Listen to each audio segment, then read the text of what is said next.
Yakshini Disney హాట్‌స్టార్‌లో streaming అవుతున్న ఈ web series మొత్తం 6 ఎపిసోడ్స్‌లో ఒక్కొక్క ఎపిసోడ్ 35 మినిట్స్ రన్ టైమ్‌తో మొత్తం 6 ఎపిసోడ్స్‌తో స్ట్రీమింగ్ అవుతుంది. ఈ యక్షిని వెబ్ సిరీస్ ఎలా ఉందో చూద్దాం. ఈ మొత్తం 6 ఎపిసోడ్స్‌ను ఒక్కొక్క కాన్సెప్ట్‌తో తీయటం విశేషము. కాకపోతే ఈ మొత్తం 6 ఎపిసోడ్స్‌లో ఒక్కొక్క ఎపిసోడ్స్‌ని మైథలాజికల్‌గా గాను, అలానే హర్రర్ అండ్ లవ్ ఇలా డిఫరెంట్ ప్యాటర్న్‌లో చూపించాడు డైరెక్టర్.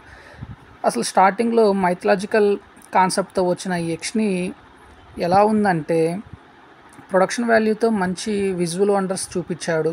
అట్లానే టెక్నికల్ వాల్యూస్‌లో కూడా చాలా బాగుంది. కాకపోతే స్టోరీ లైన్ అనేది ఏంటి అనేది సింపుల్‌గా ఒక పాయింట్‌ని తీసుకొని దాని చుట్టూ తిప్పినట్టు అనిపిస్తుంది.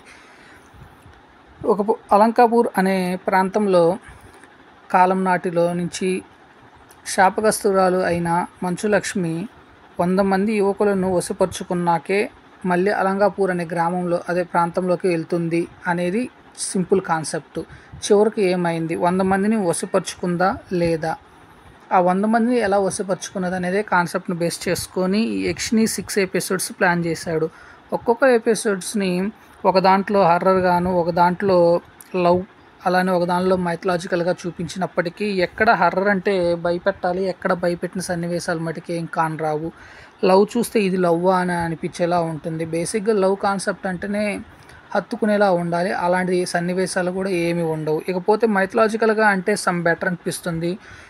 మైథలాజికల్ పాయింట్ ఆఫ్ వ్యూలో తీసుకొని చిత్రీకరించిన సన్నివేశాల పాయింట్ ఆఫ్ వ్యూలో వాటి విజువల్ వండర్స్ మటుకు చాలా బాగా ఆకట్టుకుంటాయి. ఈ 6 ఎపిసోడ్స్లో ఒక్కొక్క ఫస్ట్ ఎపిసోడ్, సెకండ్ ఎపిసోడ్ కొంత ఆకట్టుకున్నప్పటికీ రిమైనింగ్ 4 ఎపిసోడ్స్లో 3 ఎపిసోడ్స్ అంతగా ఆకర్షించినట్టుగా ఏమి అనిపించదు.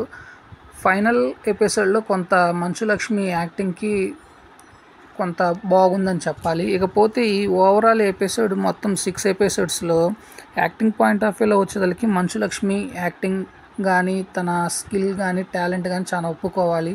సో తనని ట్రోల్ చేసినప్పటికీ తన యాక్టింగ్ పాయింట్ ఆఫ్ వ్యూలో మట్టుకి వెల్ అండ్ గుడ్ అని చెప్పాలి. నెక్స్ట్ వచ్చేసరికి అజయ్, రాహుల్ వీరి పరిధి మేరకు బాగానే నటించినప్పటికీ ఇంకొంచెం డెప్త్గా ఉండుంటే బాగుండేది అనేలా ఉంటుంది యక్షిని వెబ్ సిరీస్ మొత్తము. ఇది మొత్తం 1990 టైంలో తీసుకున్నట్టు అనిపిస్తుంది. ఓవరాల్గా చూసుకున్నట్లయితే మొత్తం 6 ఎపిసోడ్స్లో 3 ఎపిసోడ్స్ ఆకట్టుకున్నప్పటికీ 3 ఎపిసోడ్స్ అంతగా ఆకట్టుకోలేకపోవటము డ్రాబ్యాక్. ఇకపోతే తీసుకున్న కాన్సెప్ట్లో మైథలాజికల్ పాయింట్ ఆఫ్ వ్యూ ఒక్కటి బాగున్నప్పటికీ లవ్, హారర్ ఒకటి కాన్సెప్ట్లో అంతగా మెప్పించకపోవటం డ్రాబ్యాక్. ఓవరాల్గా అయితే ఓటీటీ కాబట్టి వన్ టైం వాచబుల్. సో ఇది ఫ్యామిలీతో కలిసి చూడదగ్గ వెబ్ సిరీస్ ఏంటంటే కొంచెం కష్టమే అని చెప్పాలి. ఎందుకంటే ఒక్కొక్క ఎపిసోడ్స్లో వచ్చే లవ్ సీన్స్లో వచ్చే రొమాంటిక్ సన్నివేశాలు కానీ, ఇంకపోతే ఓవర్ ఎక్స్పోజింగ్ సన్నివేశాలు కానీ చాలా ఉన్నాయి. అండ్ అడల్ట్ డైలాగ్స్ కూడా ఉన్నాయి. సో ఫ్యామిలీతో అంటే కొంచెం డిఫికల్ట్ అనే చెప్పాలి. సో ఫ్రెండ్స్, నేను ఇచ్చిన రివ్యూ అనేది మీకు నచ్చినట్లయితే నా ఛానల్ సబ్స్క్రైబ్ చేసుకోండి. నా ఛానల్ పేరు వచ్చేసి TSM Black. Thank you. నేను మీ నషరుద్దీన్.